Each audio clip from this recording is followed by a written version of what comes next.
ఎంతో ఇష్టంగా తెచ్చుకున్నానండి ఈ ఫిష్‌ని లూలు మాల్ నుంచి. బట్ ఎందుకో మార్నింగ్ నుంచి చాలా డల్‌గా ఉంది. ఫుడ్ వేసినా సరే తినలేదు. సరే కదా అని చెప్పి నేను చూసాను చాలాసేపు. బట్ అయినా సరే అస్సలు కదలలేదు. ఏమైందో ఏంటో అని చెప్పి చాలాసేపు ట్రై చేశాను. యూట్యూబ్ ఓపెన్ చేసి చూసాను ఏమైనా పాసిబిలిటీస్ ఉన్నాయేమో ఇది బతకడానికి అని చెప్పి. హ్యూమన్స్‌కి హార్ట్ అటాక్ వచ్చినప్పుడు ఎలా అయితే హార్ట్ మీద మనం ప్రెషర్ ఇస్తామో, సో అలాగే ఈ ఫిష్‌కి కూడా 10 టైమ్స్ అలా ప్రెషర్ ఇయ్యాలి అండ్ ఊదాలి.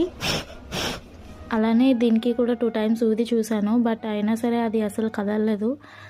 నాకు చాలా బాధ అనిపించింది. ఇంకా చాలా ట్రై చేశాను బతుకుతుంది అని చెప్పి. అసలు ఎంత ట్రై చేసినా సరే బతకలేదు. చాలా బాధ అనిపించింది. మళ్ళీ ఇంకొకసారి ఫిష్ కొనుక్కోకూడదు అనిపించింది. నాకైతే కళ్ళంటే నీళ్ళు కూడా వచ్చాయి. ఏమో అసలు చాలా ట్రై చేశాను. బట్ అసలు ఏ ఛాన్స్ లేదు. Miss you.